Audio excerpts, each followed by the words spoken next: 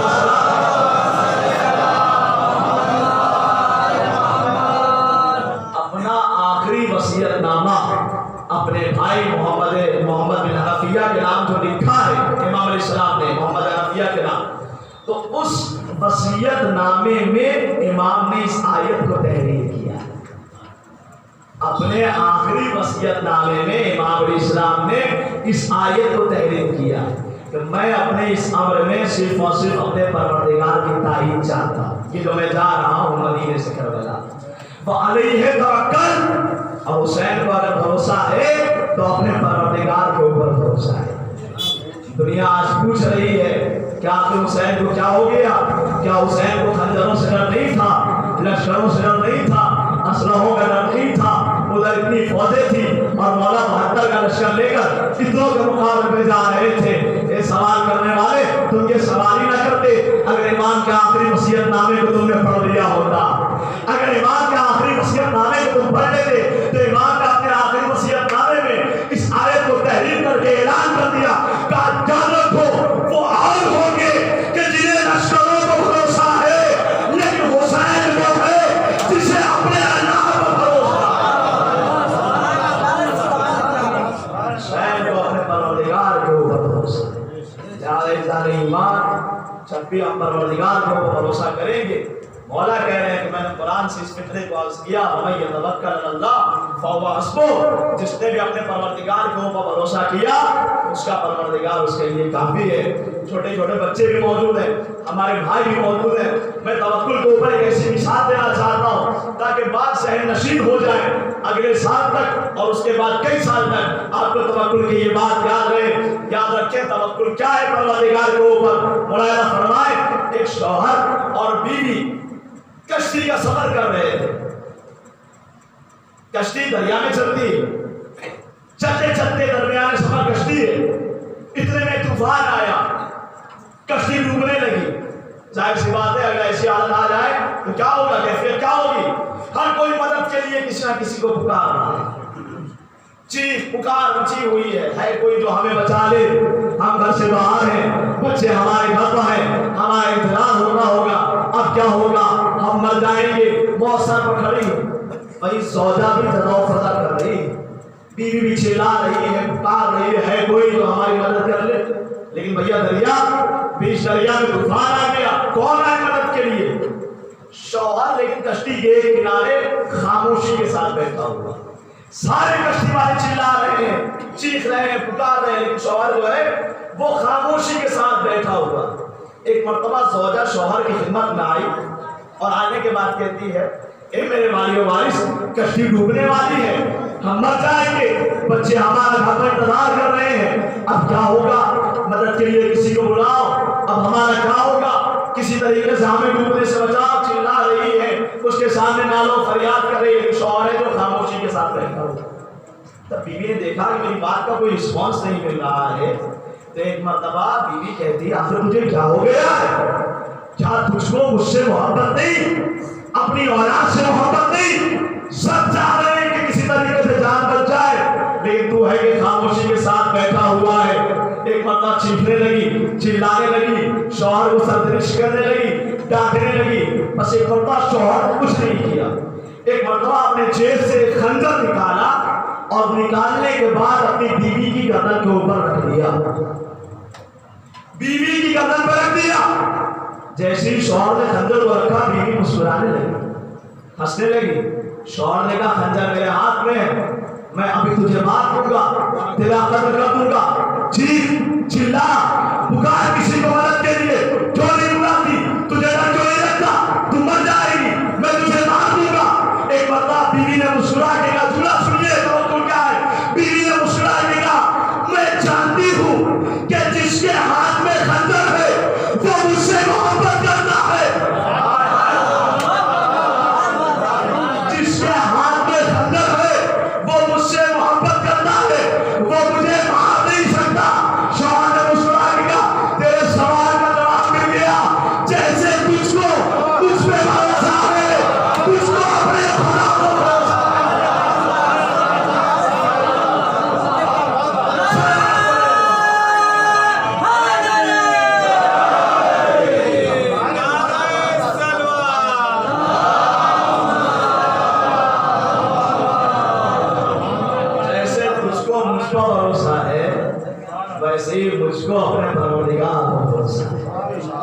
وَمَن يَتَوَكَّلْ عَلَى اللَّهِ فَهُوَ حَسْبُهُ، جو بھی اپنے پروردگار کے اوپر بھروسہ کرتا ہے اس کا پروردگار اس کے لیے کافی ہے۔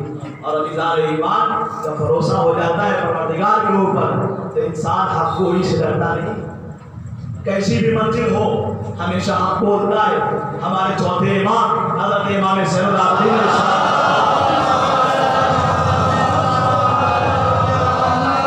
صفات المؤمن خمس، مومن کی 5 صفتیں، مومن کے اندر یہ 5 صفتیں پائی جائیں گی۔ اس میں سے ایک صفت امام نے بیان کی، الصدق عند الخوف، کہ خوف کے مقام پر بھی وہ ہمیشہ سچ بولے گا، ہمیشہ حق بولے گا، کبھی بھی مومن جھوٹ کا سہارا نہیں لے گا، بلکہ خوف کے مقام پر بھی ہمیشہ سچ بولے گا۔ یہ کیا ہے؟ مومن کی صفت ہے۔ اور ہمارے 11ویں امام نے ارشاد فرمایا، قل الحق ان کان فی ہلاکک فإن فی نجاتک، دیکھو ہمیشہ حق بولو چاہے اس میں تمہاری ہلاکت ہی کیوں نہ ہو۔ یاد رکھو جسے تم ظاہری ہلاکت سمجھ رہے ہو اسی میں تمہاری نجات پوشیدہ ہے، اسی میں تمہاری نجات پوشیدہ ہے۔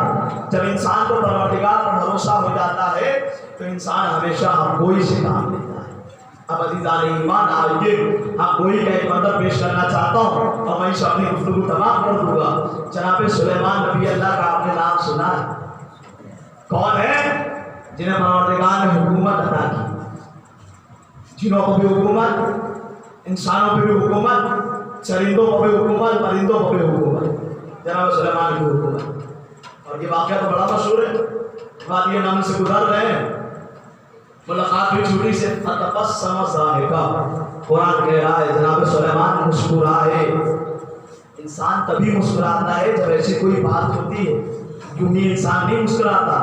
فعل الحکیم لا یخلو عن الحکمہ، حکیم کا فعل حکمت سے خالی نہیں ہوتا۔ جب ایک حکیم کا فعل حکمت سے خالی نہ ہو تو کسی نبی کا فعل حکمت سے خالی کیسے ہو سکتا ہے؟ نبی یوں ہی نہیں مسکرائے تھے بلکہ نبی کی چونٹی سے کچھ گفتگو ہوئی تھی۔ ایک مرتبہ چونٹی نے پوچھا تھا، حضور یہ بتائیے آپ کے والد کا نام داؤد کیوں رکھا گیا؟ آپ کے والد کا نام داؤد کیوں رکھا گیا؟ تو جناب سلیمان نے کہا تو ہی بتا دے۔ تو چونٹی نے کہا سنیے، آپ کے والد کو ایک زخم ہو گیا تھا جس زخم کا علاج نہیں ہو پا رہا تھا۔ تفسیر اٹھا کر دیکھیے گا، علامہ فرمان علی صاحب قبلہ نے، علامہ مقبول احمد صاحب قبلہ نے، دونوں نے اس بات کو تحریر کیا کہ آپ کے والد صاحب کو ایک زخم ہو گیا تھا جس کا علاج انہوں نے ایک بدھ نامی بوٹی سے کیا تھا۔ بدھ نام کی ایک بوٹی تھی جس سے انہوں نے اپنا زخم کا علاج کیا تھا، لہذا یہ بدھ بوٹی والے مشہور ہوئے اور اسی سے بنا داؤد۔ تو جیسے ہی جناب سلیمان نے اس کی یہ باتیں سنی تو جناب سلیمان علیہ السلام مسکرائے کہ پروردگار تو نے اتنی چھوٹی سی بھی مخلوق کو اتنا سارا علم عطا کیا ہے، اتنی چھوٹی سی مخلوق کو اتنا سارا علم عطا کیا۔ اور بھی بہت ساری باتیں ہوئی تھی، انشاءاللہ کبھی موقع ملا تو عرض کروں گا، وقت کا بھی خیال کرنا ہے۔ آپ نے جلوس اعلیٰ میں بھی شرکت کی ہے، آپ تھکے ہوئے، آپ کا بھی خیال کرنا ہے۔ لہٰذا جناب سلیمان نبی اللہ، ان کے حکومت کا زمانہ ہے، سب کے اوپر حکومت ہے ان کی۔ ایک دن جناب سلیمان کی خدمت میں 4 افراد آئے اپنا ایک ایک معاملہ لے کر، کہنے لگے یا نبی اللہ آپ سے ہماری ایک ایک ریکویسٹ ہے، ایک ایک درخواست ہے، آپ اللہ کے نبی ہیں، اللہ کے بندے ہیں، ذرا پروردگار سے ہمارے ہاتھ میں دعا کر دیجئے کہ پروردگار ہمیں ایک ایک فیسلٹی عطا کر دے، ہم بہت آپ کے شکر گزار رہیں گے، ہمیشہ آپ کا شکریہ ادا کرتے رہیں گے۔ جناب سلیمان نے کہا اچھا بتاؤ تمہاری گزارش کیا ہے؟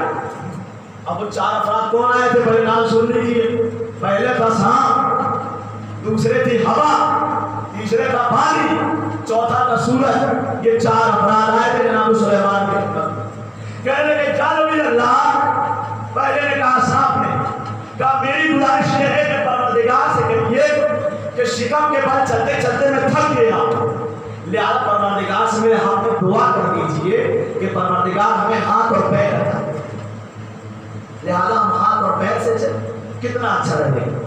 نبی نے کہا اچھا ٹھیک ہے، اب تم بتاؤ تمہاری کیا خواہش ہے؟ ہوا نے کہا یا نبی اللہ، کبھی پروردگار مجھ سے کہتا تیز چلو، کبھی کہتا دھیمے چلو، کبھی کہتا وہاں جاؤ وہاں خوب تیز چلو، کبھی کہتا یہاں جاؤ یہاں آہستہ آہستہ چلو۔ لہذا پروردگار کہیں مجھے ایک مستقل مقام دے دے، زیادہ ہمیں ادھر ادھر نہ کرے، ہم بہت تھک جاتے ہیں، لہذا اللہ سے دعا کرو کہا اچھا ٹھیک ہے. پانی سے پوچھا بھائی تم بتاؤ تمہاری کیا خواہش ہے؟ کہا یا اللہ یا بھی اللہ میں بھی بڑا پریشان ہوں. پروردگار کبھی کہتا ہے جاؤ تری میں جا کر برسو, کبھی کہتا ہے جاؤ جا کر خشکی میں برسو, کبھی کہتا ہے جاؤ جا کے دریا میں برسو, کبھی کہتا ہے جاؤ جا کے منظر زمین کے اوپر برسو. یا پروردگار سے میرے بھی ہاتھ میں دعا کر دیجیے کہ ہمیں ایک مستقل مقام دے دے, بس وہیں پر برسے اور وہیں پر رہیں. اچھا ٹھیک ہے. کہا بھائی تم بتاؤ تمہاری کیا خواہش ہے؟ اب چودھے صاحب نے سنے, انہوں نے کہا حضور ہماری خواہش یہ ہے کہ آپ پروردگار سے میرے ہاتھ میں یہ دعا کر دیجیے کہ ہمیں نکالتا ہے کہیں تو بولتا ہے کہیں, لہٰذا ہم بھی تھک جاتے ہیں اتنا لمبا سفر طے کرتے کرتے, لہٰذا پروردگار سے دعا کر دیجیے ہمیں بھی ایک مستقل مقام دے دے, بس ایک ہی جگہ نکلے وہی کریں اور وہیں سے ہمارا سارا کام ہو جائے. 4 افراد ہیں, 4 خواہشیں نبی کی خدمت میں. اب عزیزان ایمان اللہ نے کہا, قرآن نے کہا کہ کبھی بھی کسی کو حقیر مت سمجھو, کبھی بھی کسی کو چھوٹا مت سمجھو. بات آ گئی ہے غور کر رہا ہوں. جناب موسیٰ علیہ السلام روز جاتے تھے کوہ طور پر پروردگار سے کلام کرنے کے لیے. پروردگار نے کہا موسیٰ روز آتے ہو اکیلے, ایسا کرو کہ کسی کو ساتھ لے کر آؤ اور ایسے کو لے کر آؤ جو تم سے پستر ہو, تم سے حقیر ہو. جناب موسیٰ علیہ السلام چلے. اب اس کے بعد دوسرے دن جانے کے لیے کوہ طور پر ڈھونڈ رہے ہیں پروردگار کے مخلوقات, کون ایسا ہے کہ جو مجھ سے حقیر ہے, جسے اپنے ساتھ لے کر کوہ طور پر. ڈھونڈتے ڈھونڈتے تھک گئے, کوئی نظر نہیں آ رہا, اس لیے کہ ہمارا نہیں ہے, ہم تو ہر تیسرے چوتھے کو حقیر سمجھتے ہیں. میں اپنی بات کر رہا ہوں, ہمارا تیسرے چوتھے کو حقیر سمجھتے ہیں, بولے اللہ ہے پریشان ہے, یہاں تک کہ تھک گئے. راستے میں دیکھا کہ ایک کتا ہے جو بیمار پڑا ہوا, کہا کہ یہی حقیر لگا. رسی کا پھندا اس کے گلے میں ڈالا, ڈال کے 1 قدم آگے بڑھے, 2 قدم آگے بڑھے, پھر سمناری کے ساتھ بڑھا. تیسرا قدم بڑھنے ہی جا رہے تھے کہ ایک مرتبہ دل میں خیال آیا کہ جو اس کا خالق ہے وہی ہمارا بھی خالق ہے, لہذا یہ اس سے حقیر نہیں ہو سکتا. جناب موسیٰ نے جلدی سے وہی کو اسے چھوڑا اور خالی ہاتھ کوہ طور پر پہنچے. کوہ طور پر پہنچے, کلام ہونے لگا. موسیٰ اکیلے آئے یا کسی کو لے کر آئے؟ کہا معبود بہت تلاش کیا, کوئی نہیں ملا. ہاں ایک کتا ملا تھا جو مریض تھا, میں اسے لے کر آ رہا تھا, لیکن پھر اسے بھی چھوڑ دیا. جواب خدا سنیے, جواب آیا پروردگار کا, اے موسیٰ اپنی عزت و جلالت کی قسم کھا کر کہتا تم نے 2 قدم آگے بڑھایا تھا, اگر تیسرا قدم تم نے آگے بڑھا دیا ہوتا تو میں تمہیں نبوت کے عہدے سے برخاست کر دیتا. صلوات پڑھے محمد.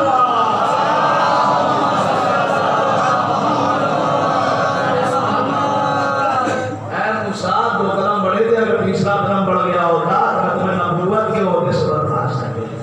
یا کبھی بھی کسی کو حقیر نہ سمجھے. جناب نوح علیہ السلام گزر رہے, ایک کتا لیٹا ہوا ہے.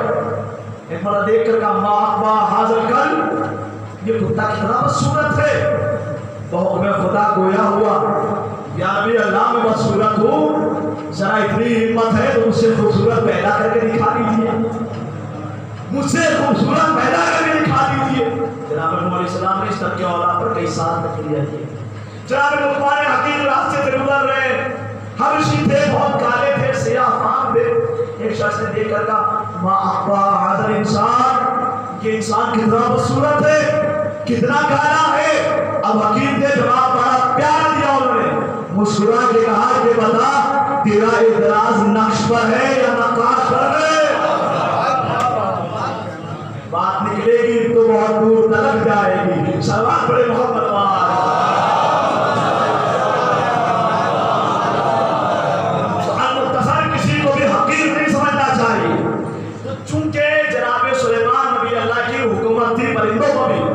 لہذا پرندوں کے درمیان جتنے بھی پرندے تھے, چمگادڑ کو جسے عربی میں خفاش کہا جاتا ہے, فارسی میں بھی خفاش کہا جاتا ہے, چمگادڑ کو لوگ بڑا ذلیل سمجھتے تھے. جو پرندے تھے, یہ پروردگار بڑا عجب طریقے کا بنا, یہ پرندہ ہے, سب اسے ذلیل سمجھتے تھے. اب سلیمان نے اس کی بلندی کو پہچانوانے کے لیے اسے بلایا, کہا ادھر آ. کہ 4 آدمی آئے, چاروں اپنا اپنا معاملہ لے کر آئے.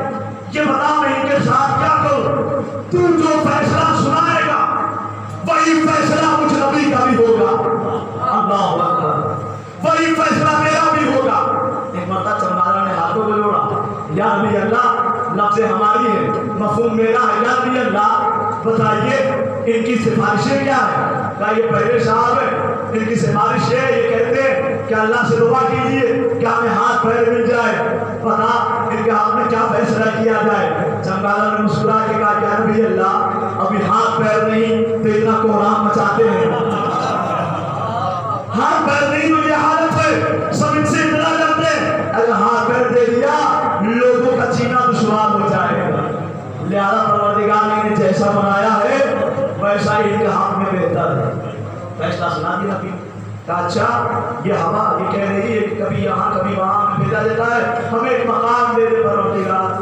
ایک مرتبہ چمگادہ نے کہا یا نبی اللہ کتنی ایسی جگہ ہیں کہ جہاں پر سورج کی روشنی نہیں پہنچتی لیکن وہاں تک ہوا پہنچتی ہے, لہذا اس کے لیے ضروری ہے کہ ہر جگہ موجود ہے تاکہ سب کو فائدہ پہنچتا رہے. لہذا جو پروردگار نے اس کا مقدر بنایا ہے وہی اس کے لیے زیادہ مناسب. کہا اچھا یہ پانی صاحب یہ بھی کچھ کہہ رہے ہیں, کہتے ہیں ہمیں ایک مستقل جگہ مل جائے.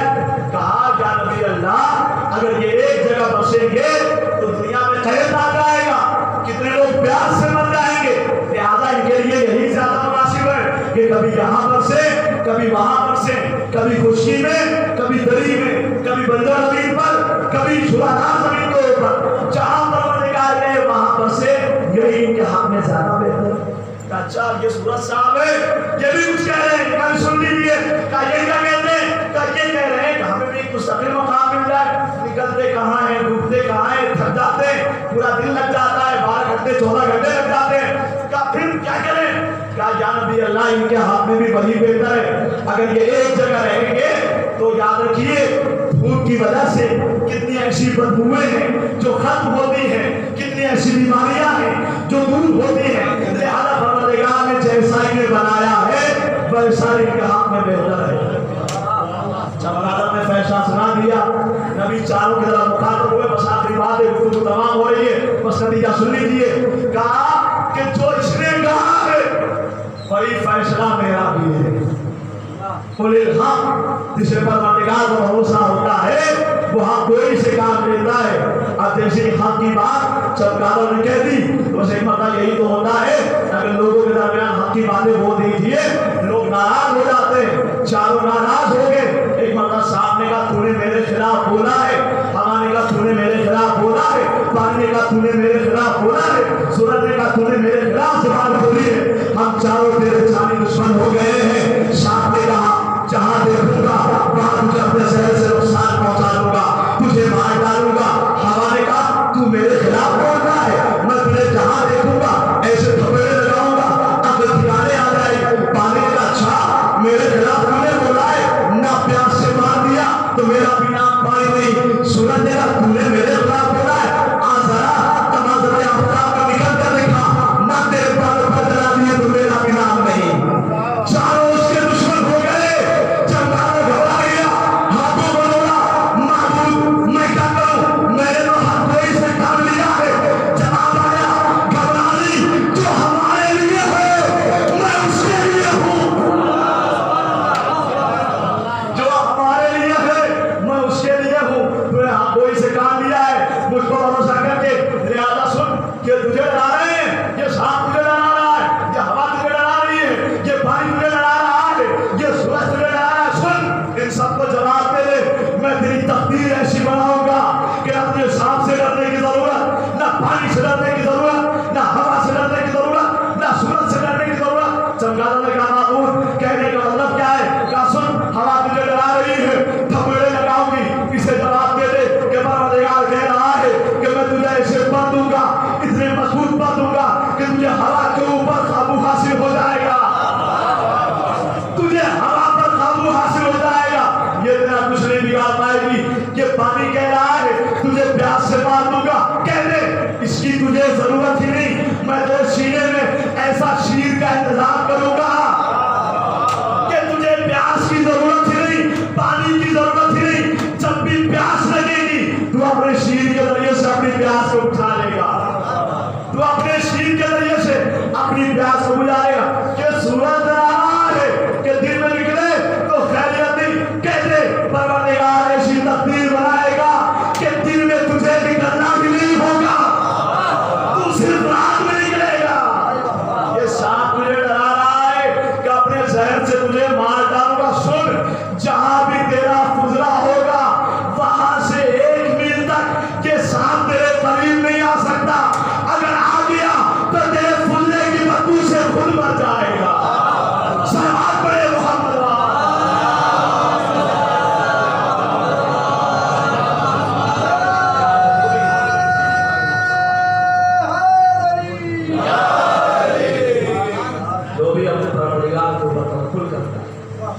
کوئی سے کام لیتا ہے تو پروردگار اس کے ساتھ۔ میں جو بلاغہ خطبہ نمبر 155 مولا نے چمگادڑ کی تعریف بیان کی، پروردگار کی تعریف بیان کرتے ہیں مولا ساری تعریفوں اس پروردگار کے لیے کہ جس نے عجیب و غریب خلقتیں بنائی تاکہ لوگ اس کے ذریعے سے عبرتیں حاصل کر سکے۔ کیا کہنا پروردگار کا کہ جس نے چمگادڑ جیسی مخلوق کو خلق کیا کہ پروردگار نے اس کے لیے رات میں روزی حاصل کرنے کا انتظام کیا اور دن کو اس کے آرام کرنے کا ذریعہ بنا۔ مولا نے نہج البلاغہ میں خطبہ نمبر 155 میں چمگادڑ کی صفات بیان کیے ہیں، چمگادڑ کے بارے میں تذکرہ کیا۔ بس ذات ایمان جسے بھی اپنے پروردگار کے اوپر توکل ہوتا ہے، بھروسہ ہوتا ہے، وہ اپنے پروردگار کے اوپر ہی بھروسہ کرتا ہے، پھر کسی اور چیز کے اوپر اسے بھروسہ نہیں ہوتا، پھر اسے نہ ہی اسلحوں سے ڈر لگتا ہے نہ ہی خنجروں سے ڈر لگتا ہے۔ مولا نے اپنے وصیت نامے میں یہ آیت لکھ کر بتا دی کہ دیکھو ہم کربلا جا رہے ہیں تو خبردار یہ نہ سمجھنا کہ ہمیں فوجوں پر بھروسہ ہے، لشکر پر بھروسہ ہے، اگر حسین کو بھروسہ ہے تو اپنے پروردگار کے اوپر بھروسہ ہے۔ اللہ اکبر۔ کربلا کے میدان میں جتنے بھی اصحاب و انصار تھے انہیں اگر بھروسہ تھا تو اپنے پروردگار کے اوپر بھروسہ تھا۔ ہاں سوگوارو، آج 5 محرم کی تاریخ گزر گئی ہے، شب 6 آ گئی ہے، آپ سود سے ماتم کر رہے ہیں، مجلسوں میں شرکت کر رہے ہیں، جلوسوں میں آپ نے شرکت کی ہے، اگر نہیں کہ شہزادی فاطمہ آپ کے حق میں دعائیں کر رہی ہے۔ معبود یہ میرے بچے کے عملدار ہیں، یہ میرے بچے کے خاتمدار ہیں، معبود انہیں سلامت رکھنا، اس لیے کہ جب یہ روتے ہیں تو میرے دل کو بڑا سکون ملتا ہے، اس لیے کہ آپ اس کا ماتم کر رہے ہیں کہ خود حسین نے کہا میں وہ شہید ہوں جسے رلا رلا کر قتل کیا گیا۔ اللہ اکبر۔ حسین ایسا شہید ہے کہ اس پر رونے والوں کو رونے نہیں دیا گیا، خود حسین کو رلا رلا کر شہید کر دیا گیا۔ ہاں سوگوارو، آج کا دستور یہی ہے کہ آج کے دن ان شخصیت مسائل پڑھا جاتا ہے، دل دیکھنے میں تو بہت چھوٹی ہے لیکن خطبے کے اعتبار سے بہت بڑی ہے، جنہیں مولا محمد کہا جاتا ہے جو عبداللہ کے فرزند ہے۔ لوگ سوگوارو، حسین مدینے سے رخصت ہو رہے ہیں، حسین اب آئے، اے میرے ماجائے حسین ہم بھی تمہارے ساتھ جائیں گے، بہن زینب تمہارے بنا نہیں جی پائے گی، اے میرے ماجائے حسین یہ زینب تم سے بہت پیار کرتی ہے، تمہیں بہت زیادہ چاہتی ہے۔ اللہ اللہ، امام کسے کہا جاتا ہے؟ امام نے کہا بہن زینب جاؤ پہلے اپنے شوہر سے اجازت دے دو، جاؤ پہلے اپنے شوہر سے اجازت دے دو، اس لیے کہ وہ تمہارا وارث ہے۔ لوگ سوگوارو بہادر بتاتے ہیں زینب گھر میں تشریف لے آئی، عبداللہ آرام کر رہے تھے، آنکھ بند ہے، ایک مرتبہ قائدی کھڑے ہو گئی اور جناب زینب نے رونا شروع کیا۔ اب جو زینب کے آنسو عبداللہ کے قدموں پر آئے، ٹھنڈک محسوس ہوئی، عبداللہ کی آنکھ کھلی، کیا دیکھا؟ علی کی لاڈلی زینب قائدی کھڑی ہے، یہ بی بی خیریت تو ہے؟ آج ہماری قائدی کیوں کھڑی ہے؟ ایک مرتبہ زینب نے ہاتھوں کو جوڑا، اے عبداللہ آج میں علی کی بیٹی بن کر نہیں آئی ہوں بلکہ علی سواری بن کے آئی ہوں۔ جزاکم اللہ خیر جناب، خدا آپ کو کوئی بد نصیب نہ کرے سوائے مگر سید الشہداء کے۔ اے عبداللہ میرا بھائی جا رہا ہے، ہمیں بھی اجازت دے دو۔ لو سوگوارو، عبداللہ نے اجازت دی، زینب کچھ آگے ہی بڑھی تھی کہ پتا عبداللہ نے روکا، جیسے ہی روکا ادب نہیں کہ زینب کے دل میں خیال آیا ہو معبود کہیں ایسا نہ ہو عبداللہ جانے شمرا کر دے۔ زینب پڑھتی ہے عبداللہ خیریت تو ہے؟ عبداللہ نے کہا اے زینب تنہا نہ جاؤ بلکہ اور محمد کو ساتھ لے جاؤ اور کو میری طرف سے قربان کر دینا، محمد کو اپنی طرف سے قربان کر۔ دو سوگوارو، اب بڑا کربلا آ گیا، شب عاشور آ گئی، ساری بیویاں اپنے اپنے بچوں کو اپنے اپنے ماں کو تلقین کر رہی ہیں دیکھو سب سے پہلے حسین کو اپنی جان قربان کر دینا. زینب کی تلقین شہادت کر رہی ہے. بچے بار بار شہادت کی اجازت مانگ رہے ہیں لیکن حسین نے کی اجازت نہیں دیتے. میں مختصر کر دیا. وہ وقت بھی آیا شہزادوں کو اجازت ملی, میدان قتال میں آئے. ہاشمی شیر ہے, جنگ گردی شروع کی. ایک مرتبہ فوج اشقیہ میں مل کر جو بھائیوں نے حملہ کیا, فوج اشقیہ میں بھگدڑ مچ گئی, ایک صدا بلند ہوئی. کیا سمجھتے ہو یہ بنی ہاشم کا خون ہے, انہیں بچہ نہ سمجھنا. کہا اب کیسے قابو حاصل کیا جائے. کہا سنو ایک گھیرا بناؤ, گھیرا بنا کر ان کے اوپر مل کر حملہ کرو. اب تو مل کر حملہ کیا گیا اور محمد زین سے زمین پر تشریف لائے. آواز دی مولا ہمارا آخری سلام قبول کیجیے. لو سوگوارو حسین چلے, عباس چلے اور گلاسے کو حسین نے اٹھایا, محمد گلاسے کو عباس نے اٹھایا, لے کر خیمے میں آئے. زینب کو بتایا گیا, زینب اور محمد کا لاش آ گیا. زینب آئی, لاشوں کے درمیان اپنے آپ کو سجدہ شکر میں گرا دیا. محمد تیرا شکریہ, تو نے زینب کی قربانی کو قبول کر. راج بلّہ خیرہ آسور مارو آسور تو زندہ رہے گا انسان, حسین کا ماتم کرے گا. کئی معلوم اور زندہ میں کون دنیا ضرورت ہو جائے. آسور مارو زینب نے اپنے بچوں کا ماتم نہیں کیا. اللہ سے بتاتی ہے جب سرائے شہداء آنے لگے, ایک ایک شہید کا سر آ رہا تھا, ایک ایک بیوی آگے بڑھ کر لے رہی تھی. قاسم کا سر آیا, فروا نے آگے بڑھ کر لے لیا. اکبر کا سر آیا, لیلا نے آگے بڑھ کر لے لیا. دو چھوٹے چھوٹے سر آئے جن کا لینے والا کوئی نہ بڑا.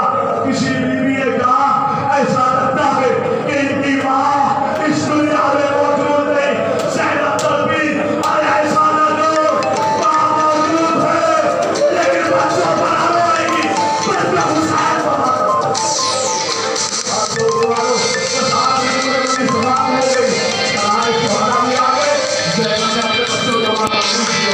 وہ وقت بھی آیا جب